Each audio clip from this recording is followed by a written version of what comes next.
Hello mga katarot, ako na naman si Madam Mamay. Ito na naman. Ito na naman tayo. Salamat nga pala sa lahat ng nag-subscribe at saka sa mga patuloy na hindi nag-i-skip ng ads. Salamat po. Ako nga pala si Madam Mamay. Tatagpuan niyo ako lagi sa TikTok. Umaga, ay hindi, gabi at saka hapon. Live ako. Baka sa mga interesado magpahula, pwede naman. Sige. Sa mga tanong nyo na na-absorb natin, ha? Ito na po. Lagi nyo itong tinatanong, paulit-ulit. Ikaw lang ba ang mahal at wala kang karibal sa buhay ng person mo? Uy, kinikilig siya. Sige na, ito na ha.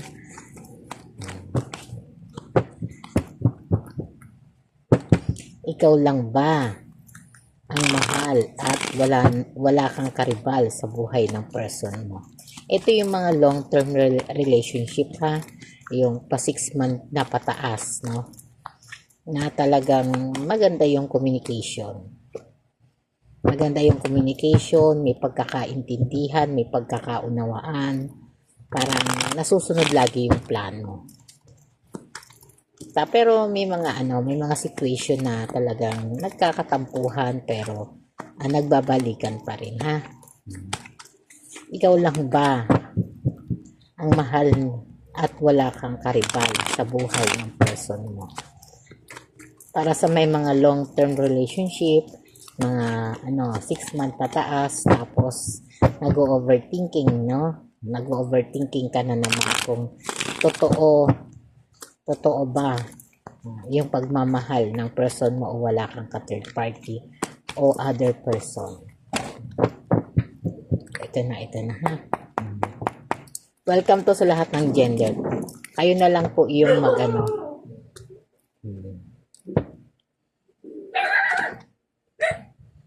tumutumba yung aking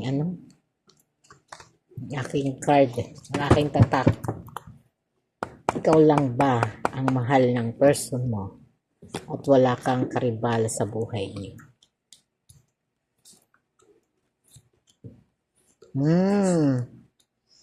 Grabe. Madalas kayo nagtatalo. Madalas nagdi-disconnection. Naku naman. Pero yung parang dito pinapakita, no? Away bati, no? Away bati kasi duda pa more. Ayan, duda pa more, ha? At dito no pinapakita pa rin, no? Na talagang andoon yung mga yung parang lagi kang nauubusan ng pasensya. Dito no, parang yung boyfriend mo o yung kalibin mo, no, ay talagang kailangan niyang kontrolin yung emosyon niya para higit kayo magkaintindihan kasi madalas kayong nagtatalo, madalas nag-aaway, no? Ito yung mga emosyon na to, away bati, no? Dito sinasabi pa rin ha, na kasi pakiramdam mo no, nagsisinungaling siya, pakiramdam mo niloloko ka niya, pakiramdam mo pinaglalaruan ka niya, binobola ka niya. Ito na yung mga emosyon na talagang nagbibigay ng dahilan para mag-overthinking ka, no? Si King of Wands, ito pa rin, no? Sinasabi pa rin dito, no? Ito yung mga bagay na parang talagang wala kang tiwala. Yung bang pag magkasama kayo kahit cellphone parang binabantayan mo, no? Bawat tunog, bawat hawak niya ng cellphone, excuse me, bawat hawak niya ng cellphone nandudun ka, nakamasid, no? At kung sino man yung kausap niya, tinitingnan mo, pinakikinggan mo, yun yung mga sitwasyon na yun, ha? Pero sabi nga dito, no, na sa relasyon nyo may new beginning at may mga masasayang mga kwento, masasayang energy, masasayang alaala. Kasi yun ang nagugustuhan niya sa yung pagiging ganun niya. Yung pagiging ganun mo, no? Kasi nga, sabi nga niya dito, no? Na natutuwa siya kasi ganun ka sabihin natin ka-obsess, no? Sabi niya, ganyan ka lang daw talaga magmahal, no? At ito minsan naiisip mo na nga na naiisip mo na nga na makipaghiwalay sa sobrang overthinking mo, pero hindi mo rin naman kasi magawa kasi totoong mahal mo siya, no? At totoong lagi mong siyang iniisip, marami ka ng sinakripisyo tungkol sa kanya, no? Kaya doon sa tanong mo, no, ikaw lang ba ang mahal at wala kang karibal sa buhay ng person mo, no? Base dito sa card mo, no, pwedeng ano to ha, masculine and feminine energy, no?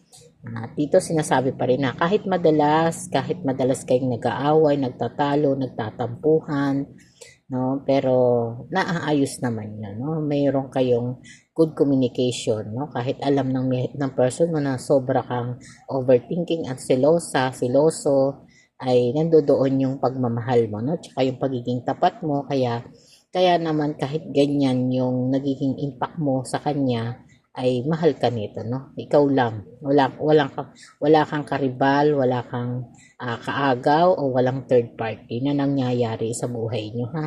Kaya ito'y congratulations, ha, dahil kahit anong mangyari, no, parang natutuwa pa rin siya sa'yo kahit nag-overthinking, kahit overselosa ka, dahil alam niya kung gaano mo siya kamahal, alam niya kung sino yung pagkakatiwalaan niya, walang iba kundi ikaw, no? Kaya masaya ako para sa'yo dahil andoon yung katapatan ng iyong karelasyon o ng iyong person, no? Kaya congrats!